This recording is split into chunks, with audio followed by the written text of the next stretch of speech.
That's like, I'm sorry, because all that was a representative of what I was before Jesus came. Amen. My very best was nothing. My very best. I can tell you where I was headed. I had a cousin that was a Hell's Angel. I was hanging out with him as much as I could. I thought, cool. God is going to give me the coolest Harley there ever was, and lots of women. And I meet these Christians says, come, God will make your dreams come true. I thought, cool, God's going to give me women and a Harley. Cool, I like that God. God had dreams for me I couldn't imagine. Yeah. Dreams to go pray for a little dead girl that sat up and said, I'm really hungry. Dreams to go watch eyes show up in a little boy that had no eyes. Mm-hmm. Dreams to watch deaf kids and see the look on their face when they hear their very first words. Mm-hmm. Dreams to see people come back to life, accept Jesus, and go on to heaven instead. Come right out of already the autopsy. Watch his heart pull up and start beating, and talk to this guy alive who says, I'm facing 10 years in prison. I'm going to heaven instead. Chooses heaven. Snatched right out of the fire. Yeah. Already dead. Already had his autopsy. Yeah. But God hadn't taken his spirit out yet. And then he came back to life. He got to go to heaven. Amen. Watch his grandma and his mom and his grandpa watch that. Yeah. I'm not going to forget that. People tell me, why don't you just be quiet about that God? How can You can. I met a guy in Colorado. I was his first visitor, except for his mom and dad and his brother, in 20 years. And one day, he held a mirror to watch for the guards.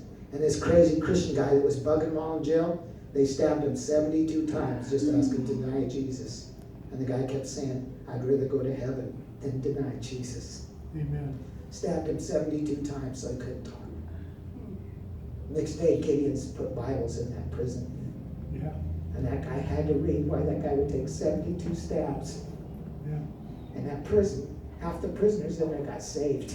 Amen. That guy changed so much, they checked him out at a mental ward, a state mental ward. We kept praying for people, and the demons left, and people were coming in their right mind. They put them back to prison and scared them. Yeah, right.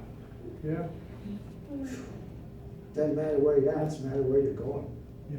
Doesn't matter where you're at, God has stuff for each one of us right there. Yes, He does. There's stuff all around. I mean, Amen. I prayed for New Age Healer's wife. She got her ankle broke right in the store. And as we're going to her groceries, and she's going around screaming, running into things, got her leg all out, and screaming and cussing at people. And I said, Anna, I can't help it. She goes, I know. I go over and said, look, I know a little bit about this. So I start praying for her. And her husband runs over. We know he's the New Age Healer in our area, and says, oh yeah, we do the same. I go, no, let's get this straight. We don't do anything the same. I pray to my daddy in heaven. He took stripes, and he's going to heal this lady. If you knew what it was, she wouldn't be here rolling around like this. You have nothing like me. Amen. That's So I right. pray God heals her leg right there in the middle of the grocery store. Yeah. They never looked at us the same at that grocery store again. She's like, oh my gosh, I rescue horses. Can you come and pray for all my horses? They all need that. Yeah. See, he had everything that the world had to offer and had New Age had to offer. Yeah. And she was going around in pain. But Yeah. when God came, her ankle was healed, her foot was healed, and the pain left her. Amen. God's looking for people that say, will you answer the call? Will you see this person there that's ready to commit suicide? Will you pray for someone? When you start praying for people, I can tell you stories all day long. This couple I knew, they said, you got to pray for our daughter. She's getting into witchcraft, and she's running with all the wrong people. She's getting in drugs. And I said, okay, I started praying. I said, God's got a call in her life, and he's going to take care of her. Right. And all this stuff is happening. Her friends are dying. She got in a car accident. Another car went the wrong way. They hit at 70 out in the freeway. Yeah. The two cars, everyone's killed except for her. She flies out on the windshield, skids down the road on the windshield, has a few scratches. Yeah. You don't think there's some angels up in heaven got some little scuffed road scars on their feathers? Oh my gosh, when we were riding under her. Yeah. Keep her up. I mean, there's a friend of mine, he says, you're going to be able to tell yours in heaven. I've been shot and stabbed. Hitmen have come for me. God's got me safe. We've rescued a bunch of sex slaves. We've had all kinds of stuff happen. Pimps after us, shooting at us and stuff. And God, and I'm still here because God's not through with me yet. And watching some stuff. And to see when God gets done, but they said, when you get to heaven, you're going to tell your angels, he's going to have fire marks, electrocution marks on him. And he's up there going, anybody want to trade with me? I'd trade for anybody, not this guy. But I I tell you what God has. And I tell you what happens when you go. I'll tell you the real straight stuff. My wife teaches sometimes before I do, and says, you know what happened when Lazarus was raised from the dead? The Jews said, now we have to kill him. Yeah, that's right. Because people are getting saved under him. Yeah. Yeah. Now we have to kill him. So you're going to have to face some stuff.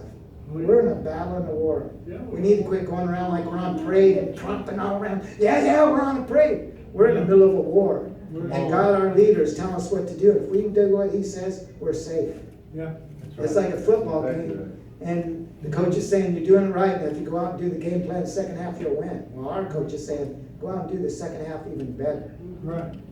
We're not going to win a little bit. We are the winners. Yeah. The other team's fully the losers. And when we listen to His voice, the greatest time ever of harvest is coming. So many churches are preaching, get ready, go hide, go get all this supplies ready, do this, get that. Right. I read my Bible, it doesn't say go get ready for that, it says this to me. Know the season and the time, and the end time harvest is going to be better when Jesus is here. You're ready I for was the glory. talking to John Land earlier, and my brother and I told him about this deal. I was hearing, he'd heard something like that from the Lord Himself, but I was hearing this voice, and I was sitting alone praying and worship God, and I heard this, I trade. I kept hearing all these different voices saying, I trade. And I'm like, Lord, what is that? And He said, that's all the disciples here in heaven. They said they'd trade to see what you're going to see, That's as right. opposed to what That's they're right. going to. That's right. That's a good word. So we're going around like, oh my gosh, the end times, all this. Well, my Bible says God will raise up a standard greater than what's going on. So when we see a hard time, we need to be excited. When you go in a rough area, John, don't you see God moving in miraculous ways that you know, nobody wants to meet a miracle. Everyone wants to see a miracle, but nobody wants to meet it. You go in areas where everybody needs a miracle, and you watch it happen all around you. Where you people are living by this and that and everything else that goes. I've got people saved. Sometimes when we lead people to the Lord, we got to go meet with their leaders and negotiate for their life. Yeah. Yeah. True. And it isn't always fun. When they see the realness, I love this. The Hells Angels, one of their leaders came to me and said, you know what we love about you? I said, what's that? You know, I got to hear this. You know, what does some Hells Angel like about me? You do your stuff like a man. You man up, you do what you say, and you do it always consistent in the way you say. So we honor you today. Yeah. You want to see the enemy honor you? Walk with integrity. That's right. Walk with the power of God. Walk in the ways that they understand and go, this guy's got something. He's got something we don't have. And they want to know what that is. Yes. Yes, they do. They want to know what that is that you have. I prayed for one of the Hells Angel leaders, and he had ran over. He got knocked off his motorcycle, went under a moving truck, ran over his ankles. He'd walk around all like, you know. Chico's is his name. I got to pray for Chico, and God healed his ankles, put all the bones back together. Now he walks around straight. Yeah. Chico's always looking for me at rallies, going, hey, I got this guy, could you pray for him, even off to the side? You don't want to get so known. He brought the leader of Hell's Angels from Hawaii to meet me. I said, why would you do that? He goes, so I said, well, you got a wife? He goes, well, not a girlfriend. Well, you know, I got something like that. I go, you know, I just got these earrings. I wanted to give you their little crosses I make out of these pennies, because he took a bunch of pennies with the crosses I had for him. So I was talking to him. He said, and I heard him leaving when I met him, and he let me pray for him out in the middle of the streets. And this prospect was with him from there, and prospects, they always have to give a street name. They can't give their real name. And when he came up, he'd heard about me, so he gave me his real name. So this prospect, he says, I want to introduce this guy. So he tells me who he is, and he uses his street name instead of his real name. So the guy slugs him really hard. He goes, didn't you see this? He goes, I thought I was only supposed to give my street name. He goes, if I use my name, you do that. We're honoring this guy. And when he walked away, he said, we don't have anybody like that in Hawaii. I wish we did. See, God's saying, will you stand up and stand out where they come for you when there's a problem? The camp where we run, it's run by Christians back at Sturgis. This other big camp, they got like 60,000 people. They're really nefarious, nasty people. They always try to stop us from having the Christian run camp. They blocked our road so we couldn't even get out. You know what happened? The Hells Angels heard about that. So they sent a whole group of Hells Angels out there, and they directed traffic. Anytime someone come, they stopped the whole other side and let us through. I said, what'd you guys do that for? We honor you.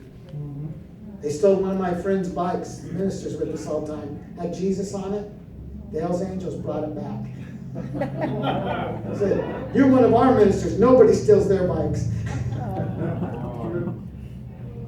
So what I'm saying is if you do it right, the world will take notice. You'll be hated some too. I can promise you that. There'll be people that flat out hate you. Yeah. Even the Spirit of Jesus comes out for you and it makes them smell the stench of death on themselves. It makes them smell the worst. One of the bikers I hung out with before I was saved, he said this, you're like demon possessed in reverse. Yeah. Well, I hope everyone can be demon possessed in reverse. That the ugliness comes out and the life of Jesus shoves that ugliness out. And pretty soon all they look is they see the sweetness of Jesus in you. The word spoken out. The word spoken. I've told people, you start praying this word over you and you speak it out till you see it. I've watched people in 30 years like that guy at Payne leave. His body start working. I've watched people start saying, I'm not receiving this. This is what I receive, only what God has for me.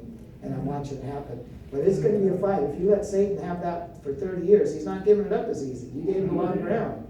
So you're going to fight for it. But if you fight, he'll get tired and he will leave.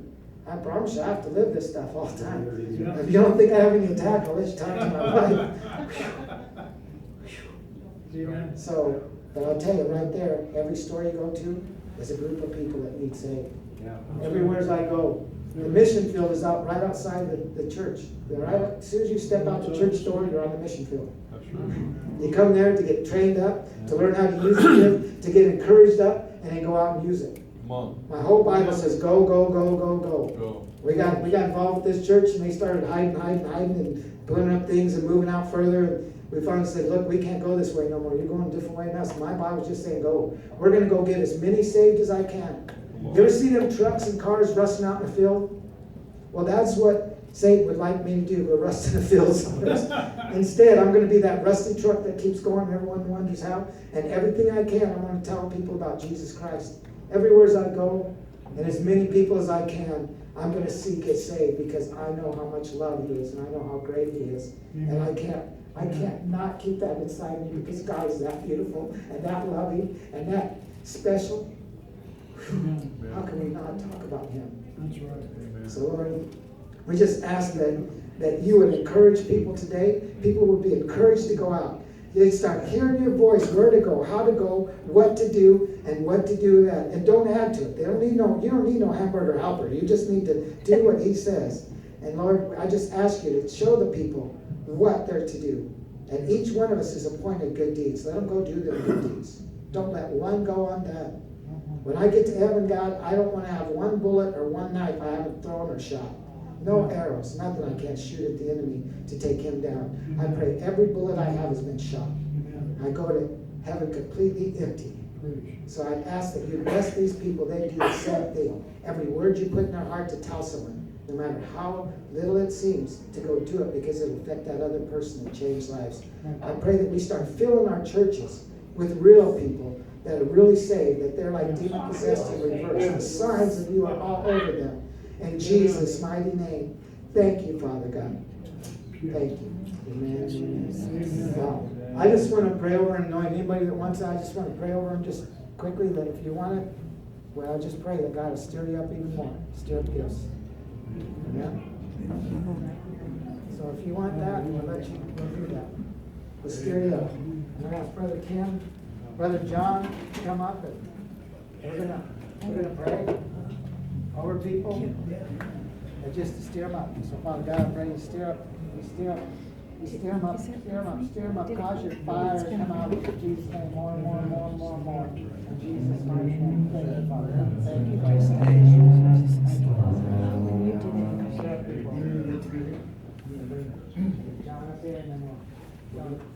I want, it's not a one-man show, these guys have it, so we're going to keep it. Hallelujah. Brother John has it, I just bless him. Put that on, all of us, put that on him. We're just going to put him, we're just going to lay hands on anybody that wants fired up in Jesus' mighty name. Fire him up, more eyes to see, ears to hear. Fire him up in Jesus' mighty name. Oh, it's heavy to man, there's like a forest fire going on inside.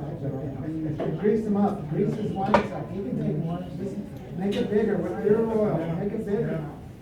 Thank you, Father God. Thank you, Father God. In Jesus' mighty name. I want to fill you up so much you're like a wet sponge in the Holy Spirit. God's just fill you up. It's just like a wet sponge and throw it out. Jesus can fly out. Even more, there's fire all over. In Jesus' name, you can see it. More. In Jesus' name. In Jesus' name. Now, eyes to see and ears to hear. Boldness, there's boldness getting ready to come out of you. Thank you, Jesus. Thank you.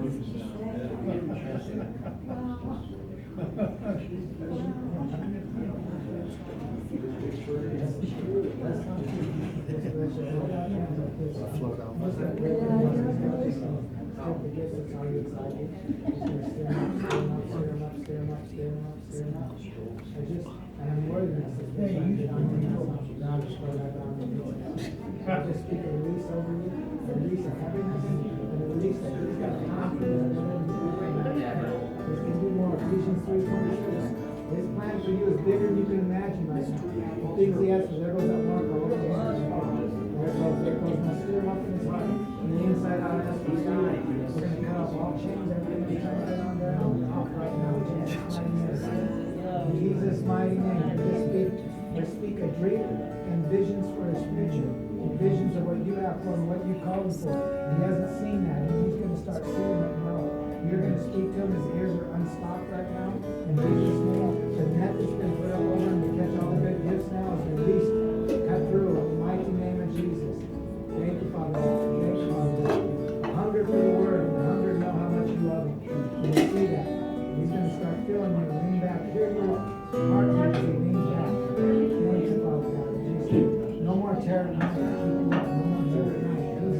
Peace when you're at peace. Real rest. Real rest. Real rest. Your future isn't going to pin you back down anymore. Your past has been pinning you down. Your future's going to spring you forward. God's bringing you forward to your God. So use everything that the enemy used against you. He'll use for good. He'll use as a weapon against the devil. For goodness. Thank you, Father God.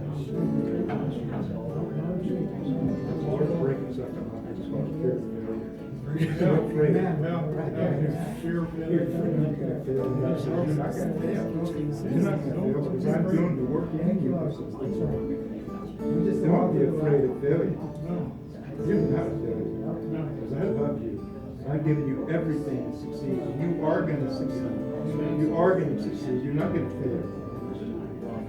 Success is failure. Success. Glory to glory, no more from problem to problem. In Jesus' name.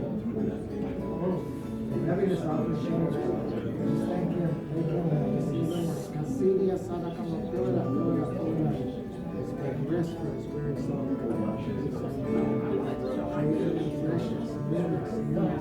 Every little physical deal is buttoned up. In Jesus' name. In Jesus' name. Even when you breathe in, it's explosive. You're going to know that.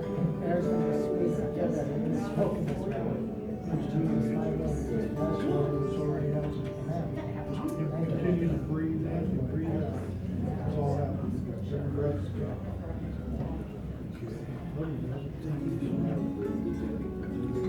Rest in the Lord. Just trust in Him. Just know that He's for you. He's not against you. No good thing will be withheld from you. But you know, He said, no good thing will be withheld. Love you and trust me. It's God that will see you what His will and to do of His good pleasure. You're His trophy. You're the apple of His eye. That's how much He loves you. He's written you.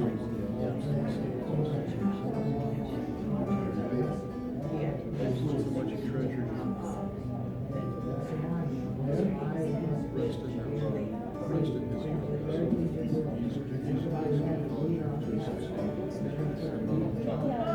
all we got to do is trust in Him.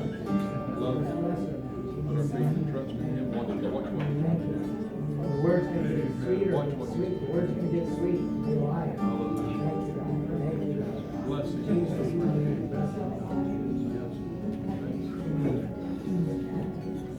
Amen.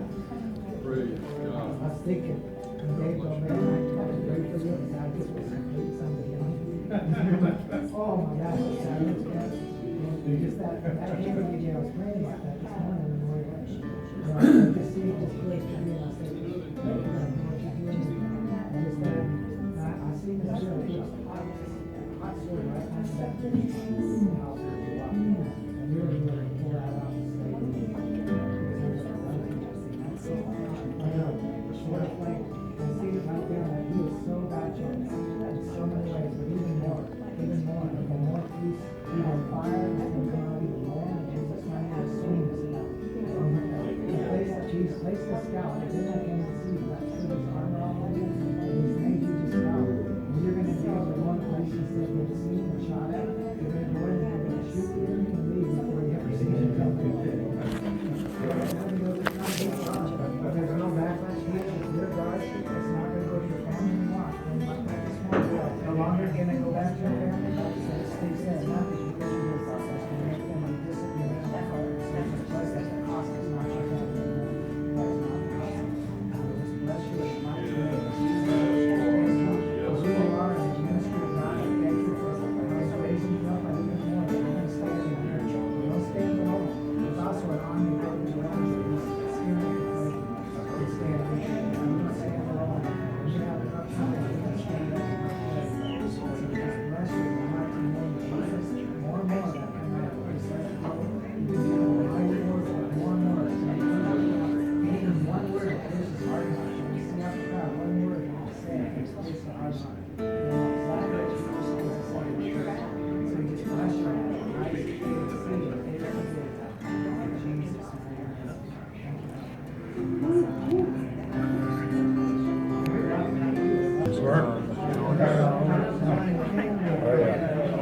The thing God's going to do is He's going to bring back like a little girl when you're excited around when you didn't have any worries in the world. Yes. So you're going to start seeing Him saying, "I'm your dad." Thanks for your part. Yeah. And that means I don't withhold. When my daughter comes out, I have no defenses on my daughter asking me stuff. And God says, the same way, if I could do that as a man, how much more Heavenly Father?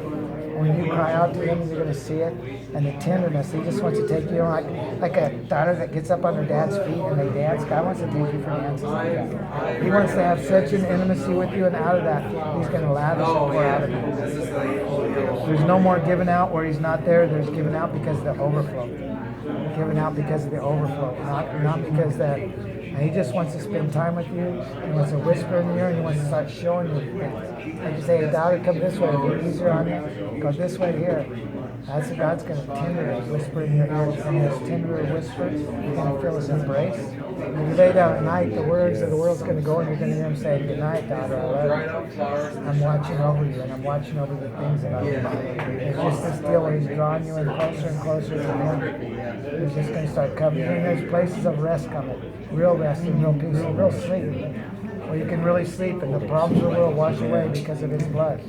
Because of what He's done and His finished work. And you're going to start speaking out and watch it happen. You've been speaking out in London, but you're going to start speaking out and watch it happen. Because it's sure. I'm sure you will. In Jesus' mighty name. We just bless you in the mighty name of Jesus. Just His eyes that are going to come out of you. Just more of His love is going to start shining out of your eyes, and people are going to be drawn to you and ask you about that. Well, your eyes are something that's going to be His love. His love shining out. And it's going to be irresistible, especially some young people are going to be drawn right into it and wonder what that is. And that's just His love. You're going to get to love it, and you're going to be excited. You have still just such a destiny God's going to bring people in. More people got saved over a cup of coffee or a cup of tea than ever have in church. I'm telling you. I'm telling you, that's the truth by far. Amen. So just bless that, and He's going to draw people right towards you, and you're going to see that. So I just bless that in Jesus' name, and the gifts and the callings inside you, stir them up, stir them up. You're going to start telling things that are bugging you to go away, and they are. Yes. I don't receive this. I don't receive this. And you're going to watch God answer in ways you weren't expecting. In supernatural ways. So I just bless that in Jesus' name. Amen. You know, I see these question marks. I've seen question marks, and God's going to answer every question. When I see these question marks just floating through, and God says, "I've got answers for you. Don't worry about it. Don't worry about it." Thank you, Lord. Thank you, Lord.